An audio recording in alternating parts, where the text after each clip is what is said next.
time umpires cracked the whip, overrate penalties not enough. England were docked 2 WTC points for slow overrate in the Lord's Test, but it's unlikely to hurt them enough to speed up play. England have slipped from second to third on the World Test Championships, WTC, points table after the ICC made it known on Wednesday that they were guilty of slow overrate in the Lord's Test against India. Although England have accepted the 2 points they have been docked, the ruling may intensify England's disregard for WTC's overrate penalty rules. For England, the WTC mace has never been the number one priority, having finished fourth, and fifth over the last 3 cycles. Never has skipper Ben Stokes altered his bowling plans to escape overrate penalties. His marathon spells on day 5 at Lord's, spellbinding as they were, was another example. If points docked on the WTC table are a surcharge, so be it. Good on you, ICC. Finished the game with 10 hours of play still left, was one of Stokes' Instagram responses last year when England were penalised for poor overrate. If the ICC handle was empowered by smart AI, it might have responded with a sarcastic "Cheers, Ben." The point is that ICC recently overruled England managing director Rob Key's plea to fine-tune overrate penalty regulations based on playing conditions. England argued that teams that play on seam-friendly pitches and use more fast bowling take more time to bowl overs than spin-dependent sides. In the Lord's Test, played under the hot London sun, both teams were guilty of taking extra time to complete their overs. Some sessions finished 7 to 8 overs short.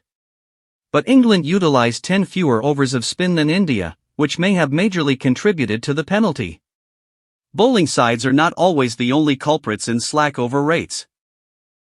The Lord's Test, for example, saw numerous other stoppages, from Zach Crawley's theatrics to avoid facing the extra over on the third evening, Shubman Gill's lengthy on-field treatment by the physio, Rishabh Pant repeatedly having to tend to his injured finger while batting, Stokes' groin treatment, Ravindra Jadeja's toilet break, although this came after tea was delayed as India were 9 down. Even flying insects made an appearance. But the playing conditions do provide time allowances before a team is penalised 1 point each for every over short. The ICC has strengthened the regulations, introducing a limited over-style stopwatch visible at the ground, mandating every fielding side to be ready to start the new over within a minute of the previous one.